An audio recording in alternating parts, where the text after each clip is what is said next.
kung pwede yung i-lecture para please kahit pa paano matake nyo pala para sa ganun ay meron kayong binabasa once na kayo ay nakadarama ng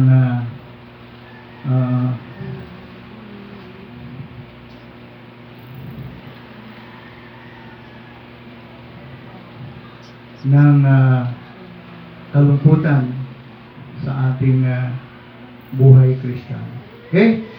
So, ang ating pamagat sa ating mensahe ngayon ay panganib ng pag-anod. Ano yung pag-anod? Yung ano ba? Anod? Na? Agos. Ha? Yun, pag-anod. Yun. So, yun po yung ating pag-uusapan ngayon. Kasi, bakit mapanganib? No? Bakit mapanganib ito? Mapanganib, di ba? Ikaw ay, kung ikaw ay, nung ako ay nagmi-mission sa Mindoro, di ba? Diyan ako sa Batangas, sasakay ng mga barko. For the first time, talagang nangangatog yung tuhod ko. Kapit ako doon sa upuan ko kasi pagdating dito sa may yung tinatawag na umiikot daw ng tubig dito sa may kaligitnaan ng ano yun papuntang Mindoro yun? Ano yung tawag doon? Isla yun, isla? Oo. Doon sa isla na yun, sa kalagitnaan ng Batangas at Mindoro, ano yung tubig doon? Umiikot yung tubig doon. Kaya yung barko na sinasakyan ko, umiiwas sila doon. Kapag nakita ng kapitan ng barko na ganun na yung tubig, umiiwas na. Alam nyo, kahit malayo kami, talagang ang barko, suksuk na ganun. Sabi nung pastor, ay, Diyos ko. Tapos bigla siya, tatayong ganon. Di gagano na naman kasi. Walang humpay yung pagtawag sa Diyos ko. Yun ang na-experience ako noon nung ako ay nagmi-mission sa Nauhan, Oriental Mindoro. So, basahin natin itong Hebreo chapter 2 verse 1. Ang sabi niya, kaya nga dapat nating panghawakan mabuti ang mga katotohanang narinig natin upang hindi tayo maligaw. Ang salitang ipinahayag ng mga anghel ay napatunayang totoo.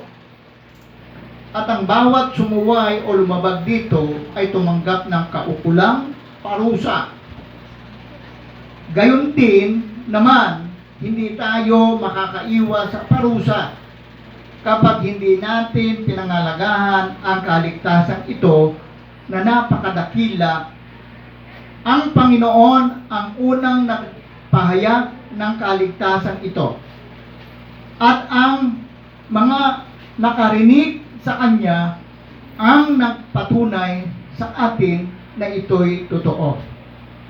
Pinatunayan din ito ng Diyos sa pamamagitan ng mga tanda at iba't ibang himala at sa pamamagitan ng mga kaloob ng Espiritu Santo na ipinamamahagi niya ayon sa Kanyang kalooban.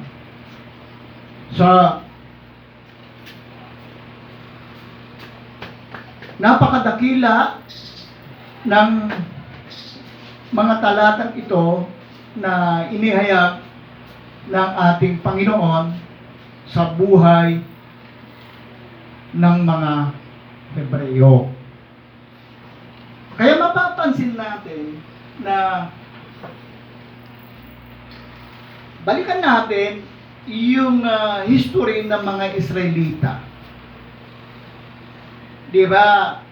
kinausap ni Yahweh si Moises, si Joshua, si Miriam, sino pa yung si Aaron, na ang sabi sa tatlong mga lingkod ng Panginoon na ito, ang sabi ni Yahweh kay Moises, Moises, ilabas mo sa Ehipto ang mga Israelita. Bakit ganoon ang sabi ni Yahweh? Kasi may plano ang Panginoon. Kasi naawa ang Panginoong Diyos sa mga Israelita na inaalipin ni Paraon. No? Pinapatrabaho niya na walang sweldo. Kontrolado sa pagkain. Hindi, alipin. Hindi sila malaya. Yan ang nangyayari sa Israelita. Ngayon, nakita ng Panginoon niya. Ngayon, kung tatanungin naman natin sa ating sarili, bakit nga ba?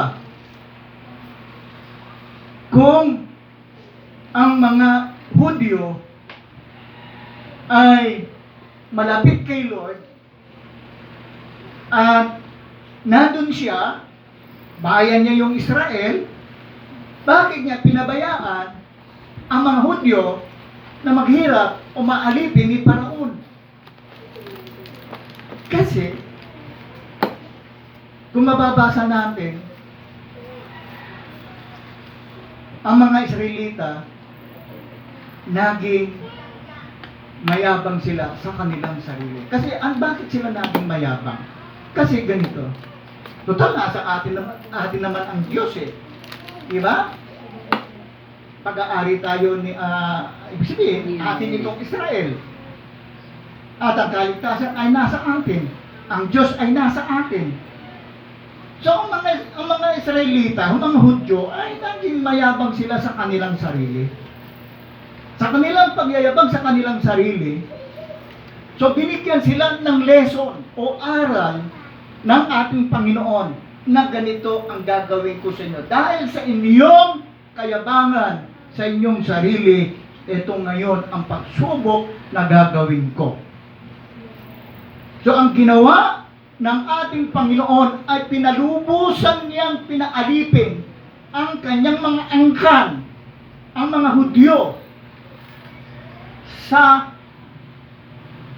Haring Paraon. Inallow ng ating Panginoon yan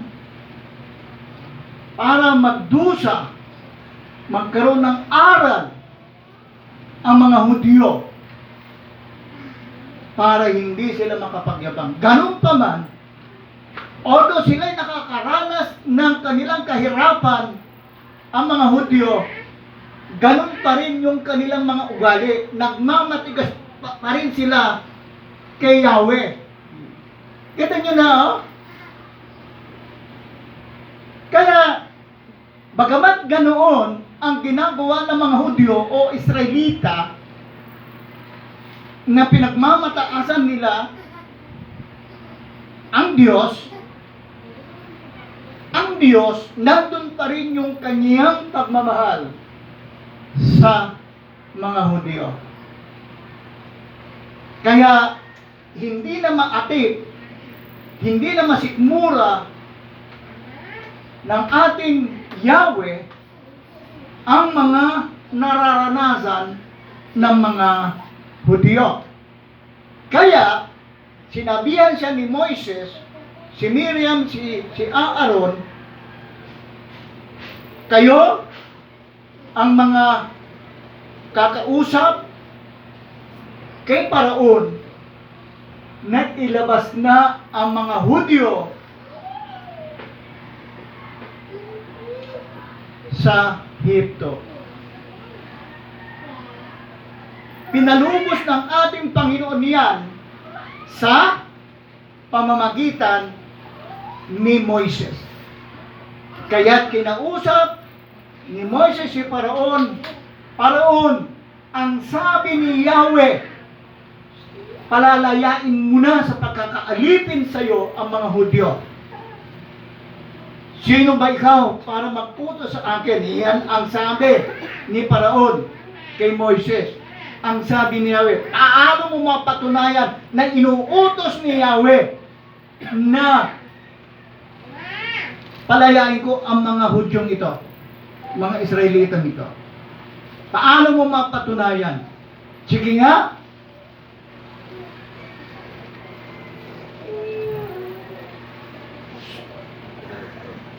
Nagtanong si Moises kay Yahweh, Yahweh, ano po ang gagawin ko? Di ba? Ano po ang gagawin ko? So, Moises, ano yung tangan mo? Ano yung tangan mo? Tungkod po. Yan, sige. Itutok mo sa fountain o sa swimming pool ni Paraon na ang tubig na yan ay magiging dugo.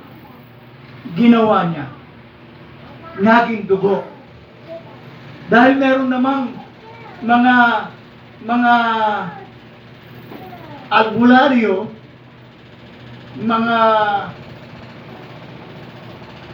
mga false prophet, si Paraon,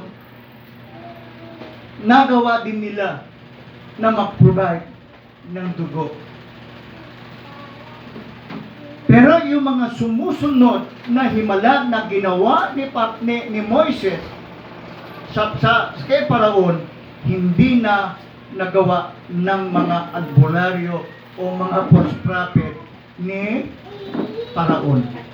So dito ipinakita ng ating Yahweh na makapangyarihan kaysa sa mga albularyo, sa mga salimista na kampi kay Paraon. Kaya mga himala na meron dyan na nagpaula siya ng yelo, meron dyan nagpadala siya ng palaka, meron dyan nagpadala siya ng iba't ibang uri ng lamok o bangaw. So doon hindi nagawa ng mga kasama ni Paraon ng mga false prophet. Kaya dito naniwala si Paraon, totoo nga yung ipinapangalan mo sa akin na si Yahweh. Sige, palalabasin ko na, palalayain ko na ang mga Hudyo o mga Israelita sa aking pamamahala. So, pinalabas yan. No? Tuwang-tuwa ang mga Israelita noon na nakalabas sila sa pagkakaalipin ni Paraon. Ito na ngayon. Naglalakbay na sila sa Promised Land. Habang sila ay naglalakbay sa Promised Land, makikita nyo talaga yung reklamo, no? Yung daing ng mga Israelita. Ano ba naman, Moises? Nilabas mo ba kami kay Paraon para kami mamatay sa gutom? Buti ba kay Paraon kami? Kahit pa paano, nakakakain kami. Kita niyo yung mga katwiran, ano? Amen? Amen. Huh? Ano ba? Nilabas mo ba kami sa pamamahala ni Paraon para kami gutumin, patayin? So dito, hindi nagustuhan ng ating Panginoon sa mga Israeli. Ano ba naman ang mga ito? Hindi nila naiintindihan, naunawaan ang aking kapangyarihan na ginawa doon sa Paraon na siya'y nagpaulan ng yelo, palaka, lamok, etc. Hindi nila alam yun. Hindi naman magagawa ni Moises yun eh. Kita niyo no? Ganun po kabobo, kahangal ang mga Hudyo. Kasi, ang espiritu kasi ng mga Hudyo, mga Israelita noon, parang yung mayaman na nagtipon ng banga, ng kayamanan, at siya ay matutulong na magayahin na lang. Pero anong sabi ng Panginoon? Hangal, bobo. Di ba? Ngayon din kukunin ko ang buhay mo. Meron ba siyang magagawa? Hindi. Yun ang nakakalimutan ng mga Hudyo na isipin na ang ginawa ng ating Panginoon sa buhay ng mga Hudyo ay hindi biro. Hindi biro. Hindi laruan. Kundi talagang totoo na ginawa ng ating Panginoon. Kaya tayo po mga Kristiyano, tulad po tayo ng mga Israelita na alipin ni Paraon, na pinalaya po tayo sa pamamagitan ng ating Panginoong Hesus. Amen. Doon sa krus ng Kalbaryo. Tinubos po tayo, nilabas po tayo sa sumpat kasalatan ng ating Panginoon. Pinagaling ka na, pinaganda ang buhay mo, inayos ang buhay mo, tapos, hindi ka pa nakontento, nagre-reklamo ka pa. Amen! So, yun. So, ang nangyari, panganib po talaga yung minsan napapaanod tayo sa mga bagay na nangyayari sa buhay natin. Huwag po tayong magpaanod kung wala naman po tayong makukuha na mabuti. Huwag po tayong magpaanod kung hindi ka naman may liligtas nung naghihikayat sa'yo papunta sa kapahamakan. Kaya nga po, maliwanag na sinasabi ng Hebreo, dahil ito ay sulat ng mga Hudyo, Hebreo, sa mga tao, Hudyo man o Grego, na ang kaligtasan ng ating Panginoon ay napakadakila. Dakila po ang kaligtasan. Kaya huwag po nating malitin ang kaligtasan na ipinagkaloob sa atin ng Panginoon. Ang sabi niya, kaya nga dapat nating panghawakang mabuti ang mga katotohanang narinig natin upang hindi tayo maligaw. Yan. Kasi marami pong mga sabi-sabi. No? Maraming sabi-sabi. So, hindi po tayo pwedeng magpaanod po doon. Kumaga, panghawakan natin na mabuti ang katotohanan na sinasabi ng Panginoon sa buhay natin. I am the way, the truth, and the life. Amen. Yun po yung panghawakan natin sa buhay natin. Kasi po, very dangerous. Napaka-delikado po sa ating pananampalataya. Dahil po tayo ay naligtas nang dahil sa iyong pananampalataya. Amen. Pangaral man natin ang salita ng Diyos, kung ayaw mo man pakinggan, ayaw mo man tanggapin, Wala. wala din po yun. Saysay. Kaya, danger of drifting in our faith. Tulad ng barko na kung saan siya inaanod ay doon siya. Hindi pwedeng kumontra ang barko. Kapag ang barko ay sinugupa niya ay kasilaki pa ng barko yung alon, delikado. Amen? Amen? Sino yung mga tiga Bisaya na sumasakay ng barko? Oh, nakasugupa na kayo ng alon? Iniiwasan ng barko ang alon, di ba? So hindi pwedeng salubungin yung alon kasi mapapahamak. Kaya hindi siya pwedeng manod. No? Umiwas talaga siya para hindi siya madala ng malakas na alon. So ganoon din po ang buhay natin. Kailangan iwasan yung mga bagay na makakapag-distract sa ating pananampalataya. Okay? So ano po yung mga causes ng pag-anod? Una, ito po yung kakulangan sa atensyon sa salita ng Panginoon. Kasi kung kulang po tayo sa pag-atensyon sa salita ng Diyos, madali kang maanod ng maling sabi-sabi, ng maling pakikinig. Kaya kailangan ikaw mismo ang magkaroon ng atensyon sa salita ng Diyos. Kasi ang salita ng Diyos po ay totoo.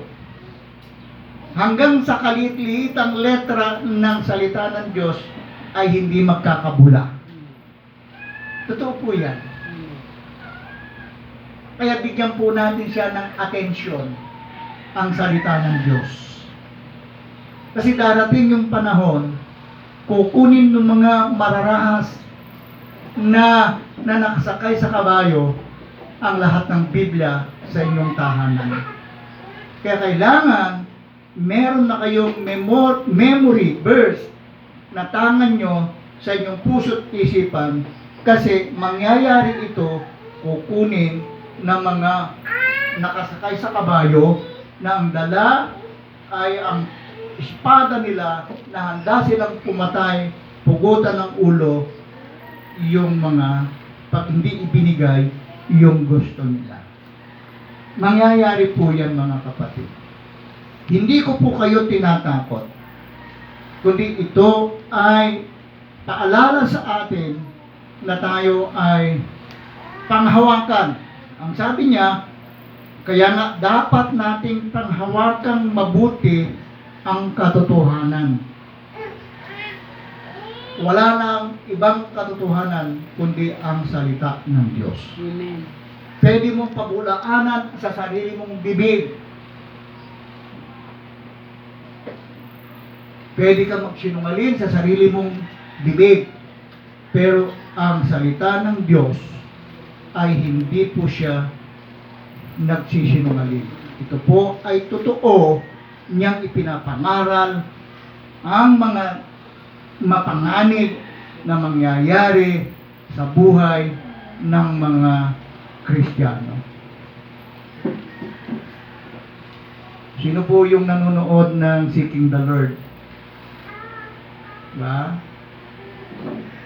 So, yun po ay isa sa mga itinuro ko yan sa Seeking the Lord.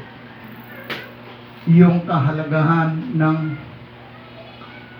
karunungan, kaalaman. Kasi napakahalaga na tayo ay marunong sa salita ng Diyos.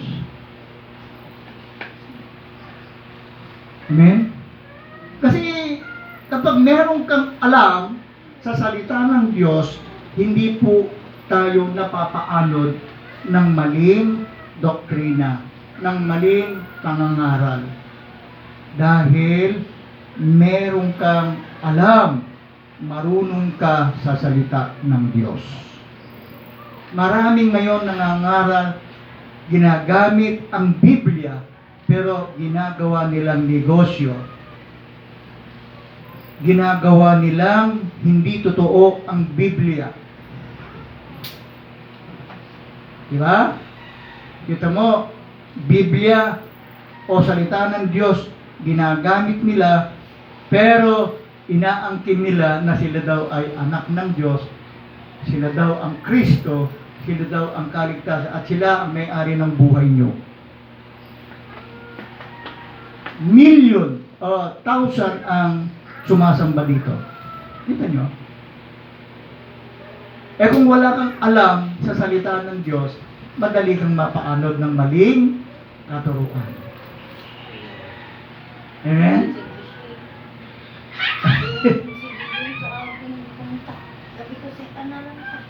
Amen. So kailangan tayong magkaroon ng atensyon. Pag wala tayong ginagawa, buklatan natin yung Bible. Rest hours mo naman. Kung wala ka talaga, ay buklatin mo naman yung salita ng Panginoon. Yung Bible. Alam ko may Bible kayo. Buklatin po natin. Amen? Basahin natin. Kasi darating po talaga yung mapanlinlang. Ito po yung talagang marami siyang maakay.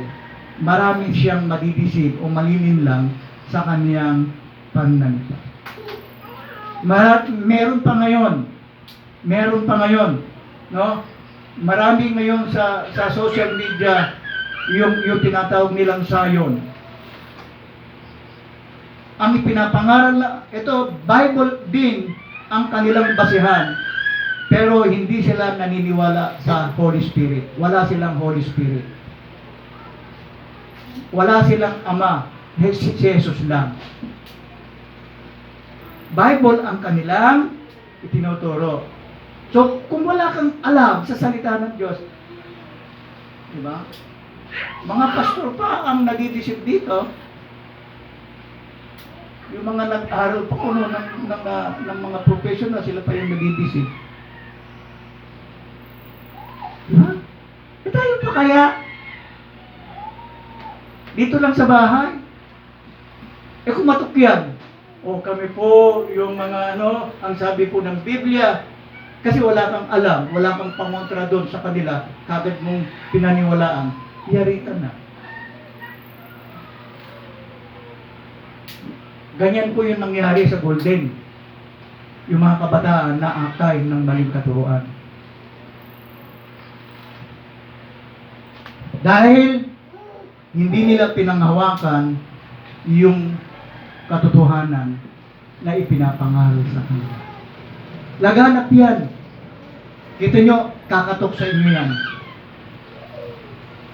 Dala sila ng Bible. Magaling silang magturo. Pero, ididisip ka nila. Eh, paano na kung wala kang alam? Paano na? Pastor, kasi hindi ako nakakapagbasa kasi maghapon nakatangan yung anak ko eh. Paano na? Basahin nyo.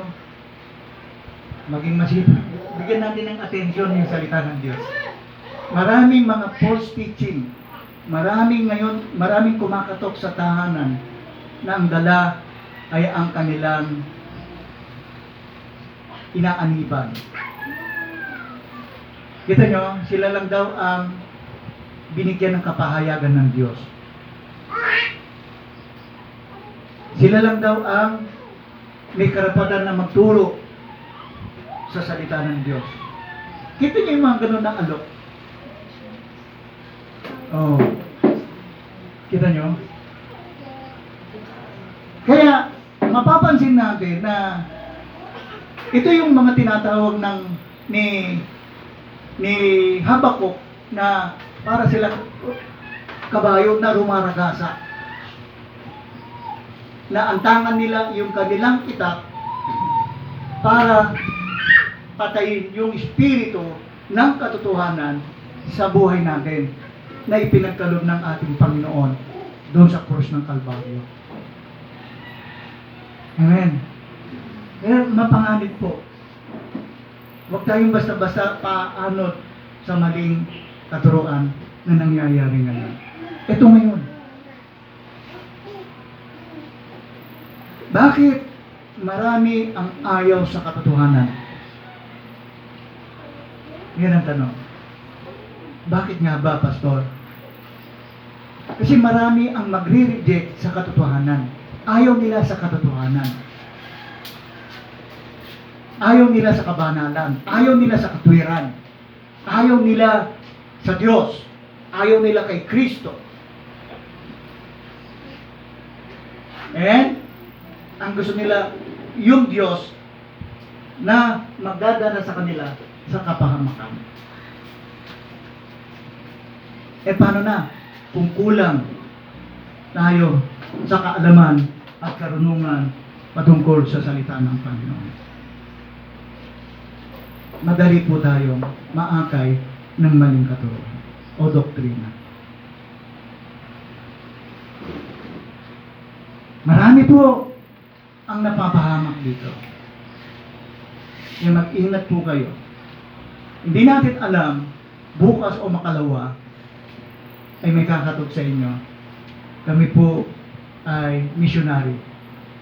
Ang pambungad nila, sila ay missionary. Marami po yan, mga kapatid. Kaya mag-ingat lang po tayo. Okay? So, pangalawa, lack of spiritual discipline.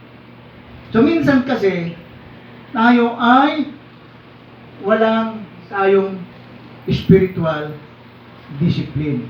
Bakit? Kasi, wala tayong